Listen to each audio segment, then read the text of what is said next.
Welcome to Mind of the Machine. It's your daily deep dive, into the ideas that are shaping our world. Today, we're looking at the evolving relationship between us humans and technology. It's a theme that we've noticed coming out of a bunch of recent articles that we've read. It is intriguing how these pieces, from, academic blogs to philosophy journals, are all grappling with technology's impact on what it means to be human. Yeah. The APA blog post from Human to Cyborg, it really grabbed my attention. I don't know about you, but it argued that technology is blurring the lines between our bodies and the digital world, making us more cyborg-like. What I thought was really interesting was the concept of art playing like a really crucial role in normalizing these changes. Well, yeah, I mean, think about cyberpunk art and how it's shaped our vision of like cyborg identities or, informance artists using technology to push the boundaries of the human form. Art helps us, visualize and grapple with these changes, making them, I guess, less alien and more integrated into our understanding of, ourselves. So it's like art acts as a bridge between these technological advancements and our ability to actually understand and accept them. Speaking of understanding complex realities, the Jamesian Philosophy Refreshed blog had a fascinating take on the show To Catch a Predator. Yeah, the post highlights how the show, while it was aiming to expose a serious issue, may have inadvertently created some sympathy for the predators because of, its format. This raises questions about how media, a form of technology itself, shapes our perceptions. Yeah, it's like, even though the show's producers probably had good intentions, the unintended consequences really illustrate how powerful media is to influence their views, even in ways that we don't expect. And this kind of connects to another thought-provoking piece, this one from a philosopher's blog, which delves into the ethics of sequencing infants. I mean, imagine having your entire genome sequenced at birth. That capability presents us with really complex ethical dilemmas. What are the potential benefits and risks? Should parents even have the right to make that decision, for their children? The very ability to gather that kind of detailed genetic information forces us to confront these questions. It's almost as if like each technological advancement unlocks a new set of ethical challenges that we as a society have to grapple with. Absolutely. And these challenges aren't just hypothetical. The APA blog post on democracy and future generations asks this crucial question. How does technology impact democratic processes? Not just for us today, but for generations to come. It's a sobering thought. Our decisions about technology today will have ripple effects, far into the future, shaping the political landscape for those who inherit it. Technology can influence, political discourse. It can shape election outcomes. It can even alter the structures of governance. Considering the long-term implications for future generations just adds a whole new layer of complexity to this issue. Yeah. It makes you realize that we have this responsibility to be mindful of the potential consequences of technological advancements, not just for ourselves, but for the future of democracy itself. The Oxford Practical Ethics blog post about abortion safe zones in Scotland, while seemingly unrelated, subtly reinforces this idea of technology's influence. The blog discusses legislation that's designed to shape behavior and influence thinking around a very sensitive issue. It highlights that technology isn't the only force that's shaping our beliefs and actions. Laws and social norms play a powerful role as well. It's a good reminder that the forces shaping our world are complex and intertwined. Technology is a major player, but it's not acting in isolation. This brings us to the Imperfect Cognitions blog, which dives into the question of when do conspiracy beliefs become pathological. And this topic is particularly relevant in our technology-saturated world, right, where misinformation can spread so rapidly online. The blog is encouraging us to critically evaluate the information we encounter, especially sensationalized claims that prey on, our fears and biases. I thought what was really interesting in that piece was the blog's emphasis on developing critical thinking skills in the digital age. We can't simply passively absorb everything we see on our screens.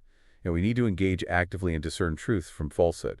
On a more positive note, the Daily News blog highlights the new Open Encyclopedia of Cognitive Science. And what's really significant here is the encyclopedia's accessibility. Making this knowledge about the human mind freely available empowers people to better understand themselves and engage in more informed discussions about technology's impact on our cognitive processes. So this open access to knowledge is just so crucial, especially as technology becomes increasingly intertwined with our lives. Absolutely. It's really a testament to the potential of technology to democratize knowledge and empower individuals. And finally, we have this thought-provoking quote from the Jamesian Philosophy Refreshed blog. It mentions a borders are lamenting NGOs educating immigrants about their rights. This quote exemplifies the tension between knowledge as power and those in power seeking to actually control information. It's a reminder that knowledge could be a threat to those who benefit from maintaining the status quo. Restricting access to information is a tactic that's often employed to maintain control. This example underlines the importance of advocating for open access to information and promoting education as a tool for empowerment. It seems we've come full circle back to that initial idea of the cyborg. If technology is merging with us defining who we are, the question is, who controls the flow of information? The knowledge that shapes our understanding of the world. That's right. This raises a crucial question about the power dynamics at play in our relationship with technology. Who's controlling the algorithms, the platforms, the data? These questions have profound implications for individual freedom and for democratic societies. It feels like we're at a pivotal moment. The decisions we make about technology in the coming years are going to have a profound impact on the future of humanity. Exactly. We really need to be aware of the potential benefits and risks of these technological advancements and engage in thoughtful discussions about the kind of future that we want to create. We need to be informed, engaged citizens, not just passive consumers along for the ride. And this sentiment, it resonates with some of the diverse perspectives that we've encountered today. For instance, the Philosophy Bits blog features a quote from Albert Camus. "I continue to believe that this world has no ultimate meaning, but I know that something in it has meaning, and that is man, because he is the only creature to insist on having one." It's a powerful reminder that meaning isn't inherent in the world. It's something that we create. And in a world that's increasingly shaped by technology, it's more important than ever to consciously define, our values and our purpose. It's a call to action, right? We can't just passively let technology dictate our values. We have to actively shape them. Another quote on Philosophy Bits, this one's from Arthur Schopenhauer, adds another layer to this idea. "Reading is merely a surrogate for thinking for yourself. It means letting someone else direct your thoughts." That speaks directly to the need for critical thinking in the digital age. We're bombarded with information from all directions. We have to cultivate the ability to question assumptions and form our own opinions instead of just echoing the loudest voices online. It's about being discerning consumers of information, not just passive absorbers. We got to flex those critical thinking muscles. And that leads us to another relevant quote from Philosophy Bits, this time from Baruch Spinoza. "Men believe themselves to be free simply because they are conscious of their actions and unconscious of the causes whereby those actions are determined." This quote raises a really fundamental question about free will in the age of technology. Are we truly autonomous agents, or are our choices increasingly shaped by algorithms and personalized feeds, that cater to our biases and preferences? It's a little unsettling to think about, right? Are we truly in control, or are we being subtly manipulated without even realizing it? It's definitely a complex issue with no easy answers. But recognizing the potential for manipulation is the first step towards reclaiming our agency. We need to be aware of the subtle ways that technology can influence our perceptions and choices. It's like the saying, the best way to control people is to make them believe they're free. Precisely. And that's why critical thinking, media literacy, and understanding how technology works are also essential for navigating the digital landscape. Another quote from Philosophy Bits resonated with me. This one's from Samuel R. Delany. "Desire is a very scary and uneasy notion. Its mark is absence. Accordingly, a positivistic culture frequently finds itself at a loss to explore it or elaborate its workings." That quote highlights how technology can both amplify and distort our desires. On the one hand, it gives us access to an unprecedented number of choices, feeding our consumerist impulses. But on the other hand, it can create a sense of lack, like a constant yearning for something more. The more we have, the more we want. Technology fuels that cycle of desire and dissatisfaction. And this has implications for, our well-being, our relationships, even our sense and contentment. Perhaps we can find some perspective in another quote from Philosophy Bits, this time from David Hume. "The advantages found in history seem to be of three kinds, as it amuses the fancy, as it improves the understanding, and as it strengthens virtue." It's a reminder that history can offer us valuable insights. Insights for navigating the present. By understanding the past, we can learn from mistakes, identify patterns, and gain a broader perspective on the challenges that we face today. Exactly. We can awe wisdom and guidance from those who came before us, helping us to navigate the complexities of our technology-driven world. Another quote from Philosophy Bits caught my attention. It reads, "Novels are the Socratic dialogues of our time, and this free form has become the refuge of common sense in its flight from pedantry." That's a really intriguing way to think about the role of literature in our technology-driven world. Novels provide a space for exploration, for empathy, and for grappling with complex human experiences.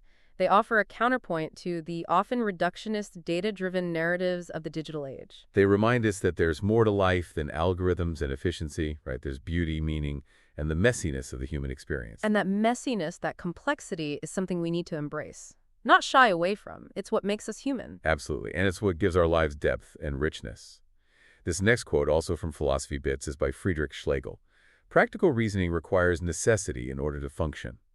And insofar as reason itself is rooted in practical reason, to decide that everything is contingent might even be irrational. Yet it is also a powerful choice, for it is no less real than the alternative. This quote prompts us to think about the role of choice and agency in a world where technology often seems to dictate the terms of our lives. While it's easy to feel overwhelmed by these external forces, we ultimately have the power to make choices, to define our values, and to chart our own course. It's about reclaiming our agency, remembering that we're not just passive recipients of technology's influence. Exactly, and that brings us to another thought-provoking quote from Philosophy Bits, this time from Max Horkheimer and Theodore W. Adorno. The triumph of advertising in the culture industry is that consumers feel compelled to buy and use its products even though they see through them. This quote highlights the insidious nature of consumerism in the digital age. We're constantly bombarded with messages that are designed to manipulate our desires, to make us feel inadequate, to convince us that we need the latest gadget or the newest trend to be happy and fulfilled. And the irony is that we often recognize these tactics but still fall prey to them. It's a testament to the power of persuasive technology and the sophisticated ways that it's used to shape our behavior. It's as if we're all caught in this web of consumerism even when we try to resist. And that's why it's so important to be mindful of the messages that we're exposed to, cultivate a critical distance, and question the values that are being promoted.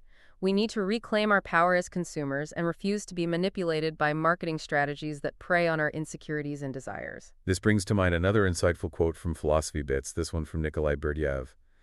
Man is a being who transcends himself, passes out beyond his own limits, a being with a tendency toward mystery and the infinite. But the experience of the transcendent, of transcending, is an inward spiritual experience, and in this sense it may be called immanent. But here, immanent does not mean that man remains within his own bounds, but rather that he passes out beyond them. The transcendent comes to man from within, from the depths. This quote speaks to that enduring human capacity for awe and wonder, even in a world that often feels disenchanted. While technology connects us globally and automates aspects of our lives, it can also lead to a sense of disconnection from ourselves, from nature, from something larger than ourselves. It's like we're losing touch with that inherent mystery of existence, that sense of wonder that makes life so compelling. It's essential to cultivate practices that nourish our inner lives, whether that's through meditation, spending time in nature, engaging with art, or connecting with something larger than ourselves. These practices help us reconnect with that sense of wonder and the sacred. I completely agree. Technology is a tool, and we need to choose how we use it and what kind of world we want to create with it. Shifting gears a bit, the Jamesian Philosophy Refreshed blog had a thought-provoking post about how those in power often seek to keep their victims ignorant. It mentions a border czar lamenting NGOs educating immigrants about their rights. This reminds us that knowledge can be used as a tool of oppression. When those in power try to control information, it's often to maintain their dominance and prevent others from asserting their rights. It's a chilling example of how knowledge can be weaponized and how ignorance can be used to exploit and marginalize. It underscores the importance of fighting for access to information, for education, and for the empowerment that comes with knowledge. We must recognize that knowledge is power, and that empowering others with knowledge can threaten those who benefit from maintaining the status quo. Now, this next point might seem a bit off topic, but bear with me. The Jamesian Philosophy Refreshed blog had a post about Chris Hansen and the show To Catch a Predator.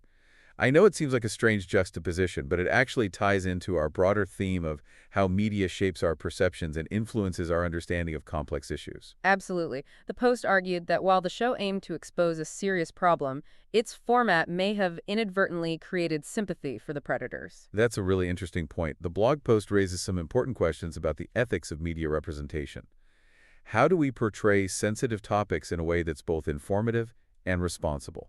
How do we avoid sensationalizing or exploiting complex situations? It's a delicate balance. We need to raise awareness about important issues, but do so ethically and with nuance.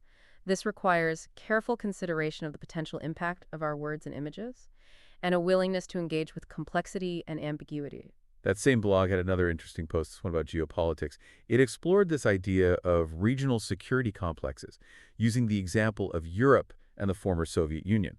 I found that particular concept a bit difficult to grasp. Think of it this way. Regional security complexes are clusters of countries where security concerns are all intertwined. Actions taken by one country within the complex inevitably affect the security of others.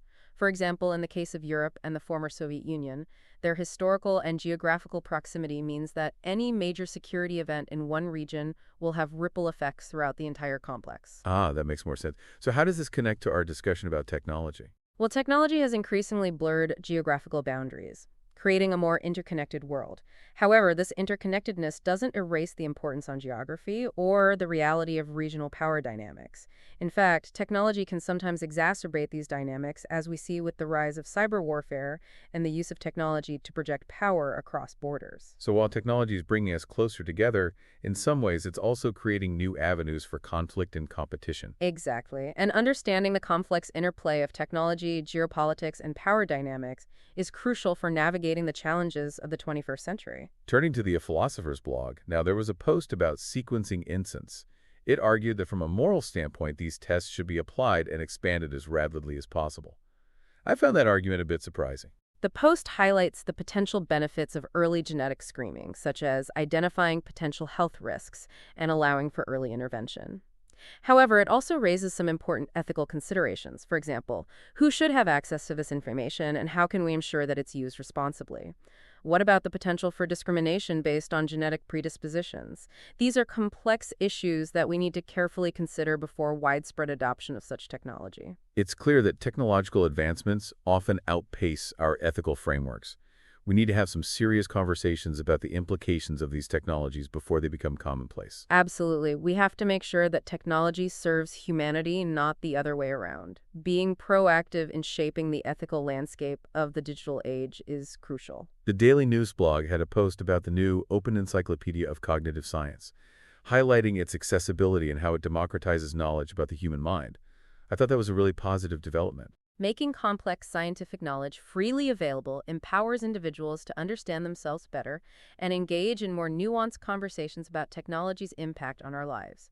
It's a great example of how technology can be used to foster a more informed public discourse. It's a powerful reminder that knowledge is power, and that making knowledge accessible to everyone is essential for creating a more just and equitable society. It's about leveling the playing field and giving everyone the tools to participate in shaping the future. We've covered a lot of ground today, from cyborgs to conspiracy theories, from the ethics of technology to the power of stories.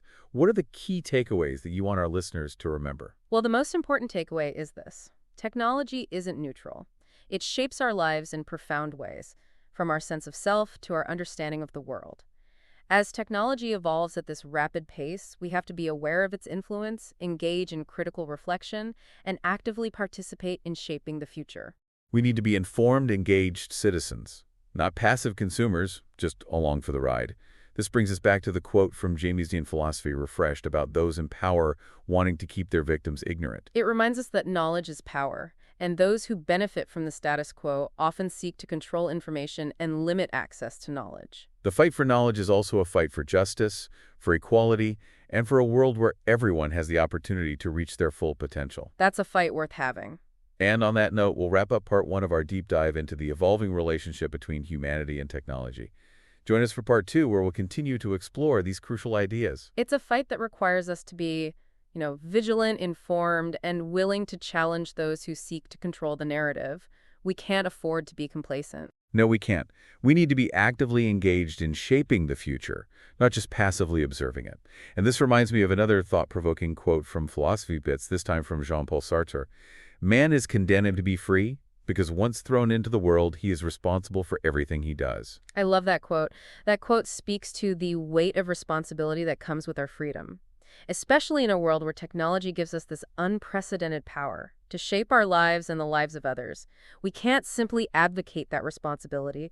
We have to actively choose our path. It's about recognizing the power of our choices and using that power wisely. We can't just blindly follow the currents of technological advancement. We need to steer the ship. Precisely, and that requires a conscious effort to understand the forces at play, to engage critically with the ethical dilemmas that technology presents, and to actively participate in shaping the values that guide our decisions.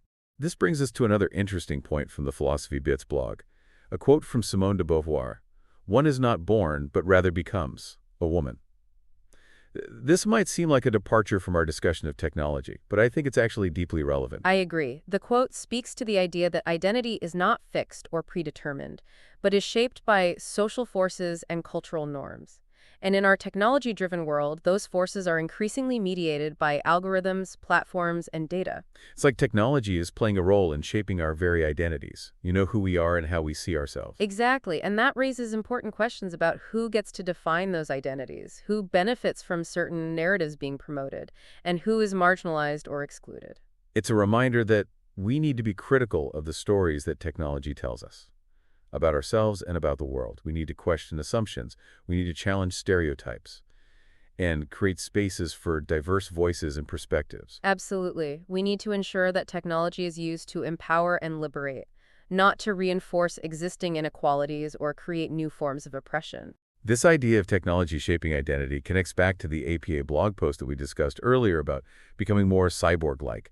It's not just about the physical merging of humans and machines, but also about the ways technology shapes our thoughts, feelings, and relationships. That's a crucial point. Technology is blurring the lines between the physical and digital realms in ways that have profound implications for how we understand ourselves and how we interact with the world. We are increasingly living in this hybrid reality, a blend of the physical and the virtual. And as that reality becomes more complex, it's more important than ever to be mindful of the ethical implications of our choices, both individual and collective. We need to ask ourselves, what kind of future do we want to create? What values do we want to guide our decisions? Those are the questions that should be at the forefront of our minds as we navigate this rapidly evolving technological landscape. We can't afford to be passive observers. We need to be active participants in shaping the future, a future that is just, equitable, and conducive to human flourishing. And that brings us to another quote from Philosophy Bits, this one from Michel Foucault. Where there is power, there is resistance. It's a reminder that even in the face of these seemingly overwhelming technological forces, we still have agency. We can still choose to resist, to question, to challenge the status quo. Exactly. Resistance can take many forms. It can be individual acts of defiance, collective movements for social change, or simply the refusal to accept the dominant narrative. The important thing is to remember that we are not powerless. We have the ability to shape the future, even if it's one small act of resistance at a time. It's about finding ways to reclaim our agency, to assert our values, and to create a world that is more aligned with our vision of what it means to be human. And that's a vision worth fighting for. Speaking of fighting for a better future, the Jane's Philosophy Refreshed blog had a post about the role of education in empowering individuals and communities. It highlighted the work of organizations that are providing educational opportunities to marginalized groups, helping them gain access to knowledge and resources that can help them improve their lives. That's such a crucial aspect of creating a more just and equitable society. Education empowers individuals, giving them the tools and knowledge they need to participate fully in society, to advocate for their rights, and to create a better future for themselves and their communities. It's about breaking down barriers to opportunity and ensuring that everyone has the chance to reach their full potential. Exactly. Education isn't just about acquiring knowledge, it's about transformation, about empowering individuals to become agents of change. This reminds me of another quote from Philosophy Bets, this one from Hannah Arendt. Education is the point at which we decide whether we love the world enough to assume responsibility for it, and by the same token save it from that ruin which, except for renewal, except for the coming of the new and young, would be inevitable. That quote speaks to the profound responsibility we have to educate future generations, to equip them with the knowledge, skills, and values they need to navigate the complexities of the world they will inherit. It's about instilling in them a sense of hope, a belief that they can make a difference, that they can shape the future for the better. And that brings us back to the core of our discussion today, the evolving relationship between humanity and technology. It's a relationship fraught with challenges and opportunities, with risks and rewards. We've explored the ways technology can both empower and oppress, how it can shape our identities, our values, and our very understanding of what it means to be human. We've seen how technology can amplify both the best and worst aspects of human nature, how it can be used for both good and evil. Ultimately, the question is not whether technology is good or bad, but how we choose to use it. We need to be conscious, deliberate, and ethical in our approach to technology. We need to engage in critical reflection, thoughtful dialogue, and collective action to ensure that technology serves humanity, not the other way around. And that brings it to another crucial point. the importance of community and collaboration. We can't navigate these complex challenges in isolation. We need to work together, to share knowledge, to support each other, and to hold each other accountable. That's right. We need to create spaces for dialogue, for debate, for the exchange of ideas. We need to build bridges across disciplines, across communities, across cultures. We need to recognize that we are all in this together, that the future of humanity depends on our ability to collaborate, to innovate, and to create a world that is just, equitable, and sustainable. And that's a future worth striving for together. Those are powerful words to end on. But before we conclude part 2 of our deep dive, I want to highlight one more quote from Philosophy Bits, this time from Martin Buber. All real living is meeting. That quote speaks to the essential human need for connection, for relationship, for community.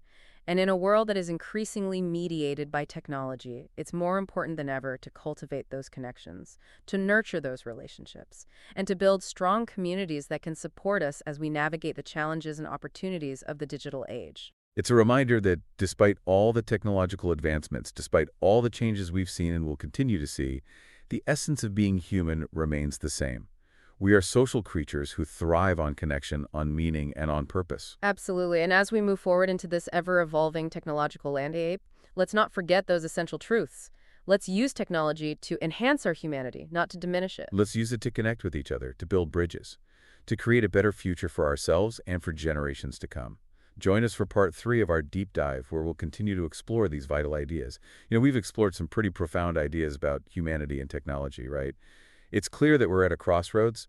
The decisions we make now about how we develop and use technology, they're going to have far-reaching consequences for ourselves and for future generations. Absolutely. We're not just passive bystanders in this technological revolution. We're active participants shaping the future, and that's both a tremendous responsibility and an incredible opportunity. Thinking back to our discussion about becoming cyborg-like, I'm struck by how quickly these changes are happening.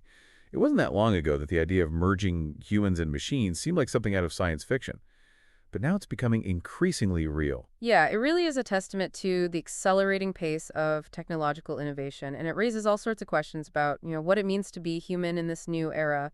Are we simply evolving into a new kind of being, one that's more integrated with technology? What are the implications for our values, our relationships, our very sense of self? Those are questions that we as a society need to grapple with. We can't just let these changes happen without engaging in some deep reflection and some thoughtful discussion.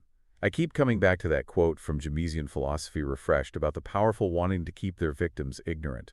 It's a stark reminder that knowledge is power, and that those who benefit from the status quo often seek to control information and limit access to knowledge. That's why it's so important to be vigilant, to question authority, to demand transparency, and to fight for access to information. We can't allow ourselves to be manipulated or controlled by those who seek to exploit our ignorance. We need to empower ourselves and each other with knowledge, with critical thinking skills, with the ability to discern truth from falsehood. Exactly, and that requires ongoing education engagement and a willingness to challenge the status quo. One of the things that really stood out to me in our deep dive today was this tension between individual agency and the powerful forces shaping our world, especially those driven by technology. It's a tension we've seen reflected in several of the articles we discussed, right? On the one hand, we have the potential to shape our lives and the world around us in unprecedented ways. But on the other hand, we're constantly bombarded with messages, algorithms, and technologies that are designed to influence our thoughts, behaviors, and desires. Yeah, it's a delicate balance, and it requires us to be incredibly mindful and intentional about how we interact with technology. We need to be aware of the subtle ways it can shape our perceptions and choices, and make conscious decisions about how we want to use it rather than letting it use us. That makes me think about that quote from Baruch Spinoza that we discussed earlier. Men believe themselves to be free, simply because they are conscious of their actions and unconscious of the causes whereby those actions are determined. It's a powerful reminder that even when we feel like we're making free choices, there may be these unseen forces at play. Absolutely, and that's why critical thinking is more crucial than ever in this digital age. We need to be able to step back, question our assumptions, and examine the influences that are shaping our thoughts and behaviors. Right. We need to be critical consumers of information, not just passive absorbers. And that leads us to another important point that emerged from our deep dive, the need for balance. Balance between our online and offline lives, between consumption and creation, between our individual needs and the needs of the collective.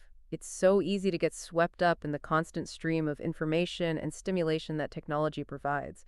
But it's essential to create space for reflection, for stillness, for connection with ourselves and with others in a meaningful way. This brings us back to the importance of cultivating practices that nourish our inner lives, like you mentioned earlier, whether it's meditation, spending time in nature, engaging with art, or simply having deep conversations with loved ones. These practices help us to stay grounded and connected to what truly matters. They remind us that technology is a tool, not a master. We have the power to choose how we use it and to create a life that is aligned with our values. I think that's a powerful message to leave our listeners with. As we conclude this deep dive into the evolving relationship between humanity and technology, I hope we've inspired some critical thinking and perhaps even a bit of hope. I agree, it's a complex, challenging, and ever-changing landscape, but it's also a time of incredible opportunity. We have the power to shape the future, to create a world that is more just equitable and humane, but it requires us to be informed, engaged, and above all, to remember that we are not alone in this journey. Let's continue to question, explore, and challenge ourselves and each other as we navigate this uncharted territory. And let's not forget the importance of connection, compassion, and community. Those are the values that will ultimately guide us toward a brighter future. Well said. And on that note, that wraps up this episode of Mind in the Machine. Thank you for joining us for this deep dive into the evolving relationship between humanity and technology. We hope you'll continue to explore these ideas and engage in thoughtful discussions about the role of technology in our lives and in the world.